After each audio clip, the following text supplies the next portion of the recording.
तो हेलो दोस्तों, कैसे हैं आप सभी। उम्मीद है ठीक होंगे। तो आइए चलते हैं हम आज की अपने इंग्लिश के कुछ महत्वपूर्ण प्रश्न के जो एयरफोर्स की एग्ज़ाम की दृष्टि से बहुत ही महत्वपूर्ण है। तो हमारा पहला क्वेश्चन है, choose the correctly spelled word. अब हमें जो करेक्टली स्पेल्ड वर्ड है उसको चुनना है। तो सबसे पहले हमें यह अंदाज़ा लग गया है कि इसमें क्या शब्द की बात कही गई है। तो वो शब्द है एस्थेटिक, और एस्थेटिक की जो करेक्ट स्पेलिंग होगी वह होगी ऑप्शन ए, AESTHETIC। और इसका अर्थ क्या होता है? एस्थेटिक का अर्थ होता है सौंदर्य विषय, मीन्स किसी अच्छी चीज़ का विषय। अब हम चलते हैं अपने अगले क्वेश्चन की तरफ। Pick up the correct indirect narration from the group. जो ये 4 ऑप्शन दिए गए हैं इनमें से करेक्ट इनडायरेक्ट फॉर्म ढूंढनी है। तो हम चलते हैं ऑप्शंस की तरफ। अब देखिए, पहला ऑप्शन है the nurse inquired me how I was. अब नर्स कोई इंक्वायरी नहीं करेगी तो हमारा ऑप्शन हो गया गलत। अब हम चलते हैं ऑप्शन नंबर 2 की तरफ, the nurse asked me how I was. यह कुछ हो सकता है। अब हम चलते हैं ऑप्शन 3 के पास, the nurse told me how I was. तो नर्स कभी ये नहीं बताएगी कि मैं कैसा हूँ। तो ऑप्शन सी भी गलत, ऑप्शन डी पहले भी गलत है। तो option B is the right answer, the nurse asked me how I was. अब हम चलते हैं नेक्स्ट क्वेश्चन की तरफ। The sun dash in the east. तो यह एक कॉमन सा सेंटेंस है जो हम आम डेली यूजेज में भी यूज़ करते हैं कि the sun rises in the east, the sun rises in the east. बहुत छोटी क्लास का बच्चा भी इस सेंटेंस को बोल सकता है कि द सन है वो कहाँ से उदय होता है, मीन्स राइजेज कहाँ से होता है, ईस्ट से। He has been trying for this job for dash years. वह इस जॉब की बहुत सालों से कोशिश कर रहा है कि उसे यह मिल जाए। तो इसको में क्या आएगा, आ गुड मैनी ईयर्स, मीन्स बहुत सारे अच्छे सालों से इसकी वेट कर रहा है कि यह नौकरी उसे कब मिलेगी। अब हम चलते हैं अगले क्वेश्चन की तरफ। Adjective of the given noun. जो ये नाउन दी गई है इसकी एडजेक्टिव फॉर्म बतानी है। सबसे पहले आपको एडजेक्टिव का पता होना चाहिए। एडजेक्टिव किसे कहते हैं? जो शब्द नाउन की विशेषता को बताता है, मीन्स कैरेक्टराइज द नाउन, उसे हम एडजेक्टिव कहते हैं। और अब देखिए, बिलीफ का मतलब क्या होता है? बिलीफ का मतलब होता है विश्वास। और इसकी हम अगर एडजेक्टिव फॉर्म वो करेंगे तो विश्वास के योग्य, मीन्स बिलीवेबल। ठीक है, तो हम चलते हैं अपने अगले क्वेश्चन की तरफ। चेंज द वॉइस चेंज करके बताना है इस क्वेश्चन में। Will she tell us the truth. अब इस क्वेश्चन में एक सिंपल सी ट्रिक है कि सबसे पहले हमें जो विल वाले सेंटेंस हैं उनको करेक्ट कर देना है। क्योंकि उन्हीं में से उत्तर होगा, और जो विल वाले नहीं हैं वो उत्तर में नहीं आ सकते, क्योंकि विल नो चेंज होता है अगर शुरुआत में लगता है। अब देखिए second things, if will the truth be, यहाँ तक दोनों सेम है, ऑप्शन 3 और 4। अब एक जगह टेल है, एक जगह टोल्ड है, बस यही अंतर है। अब टोल्ड टेल टू ये बिल्कुल गलत हो जाएगा, टेल का हो जाएगा टोल्ड, और अस बाय हर। तो हमारा ऑप्शन 3 भी गलत हो गया। तो हमारा ऑप्शन कौन सा राइट हो गया? हमारा ऑप्शन 4 राइट हो गया। अब हम चलते हैं अगले क्वेश्चन की तरफ।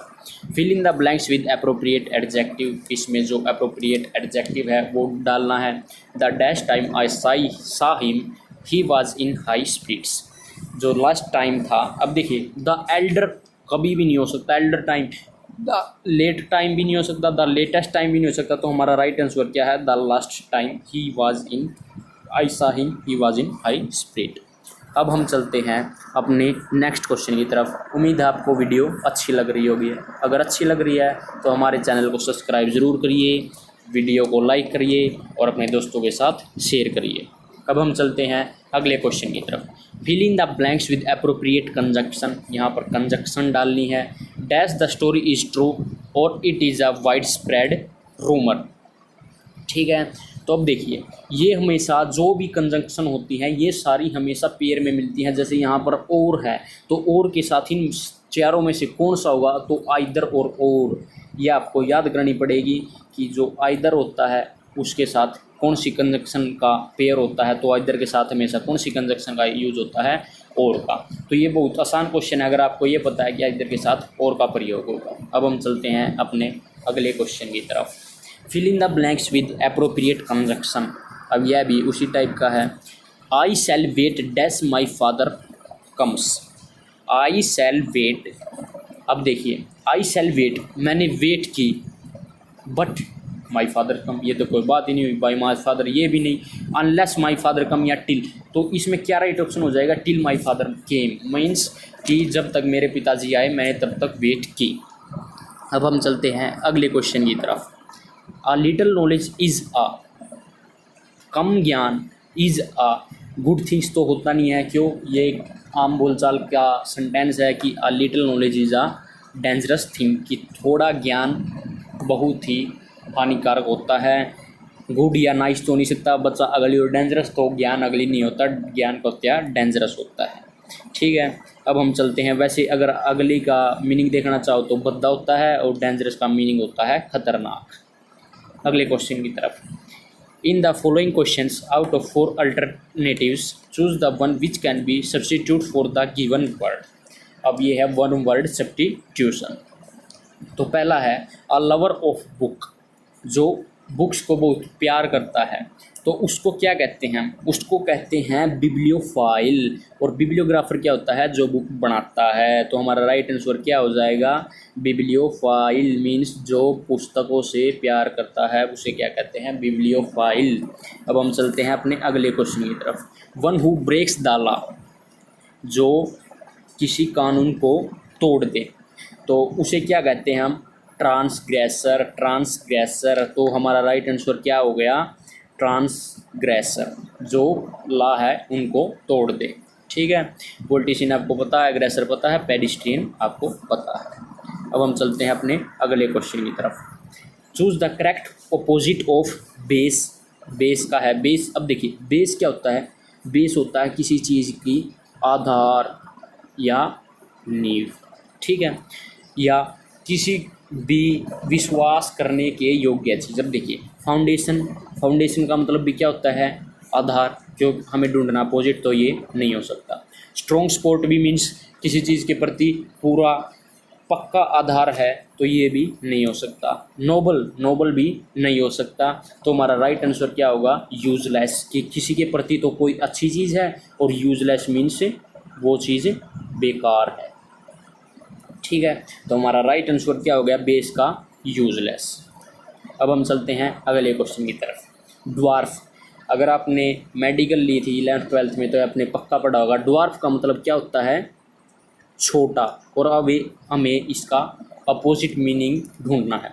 स्मॉल का मतलब क्या होता है, छोटा, लिटल छोटा, शॉर्ट छोटा, और जेंट का मतलब क्या होता है, बहुत बड़ा, मीन्स दैत्य। ठीक है, अब हम चलते हैं अगले क्वेश्चन की तरफ। From the words in the bracket choose the one of the best fit the simile.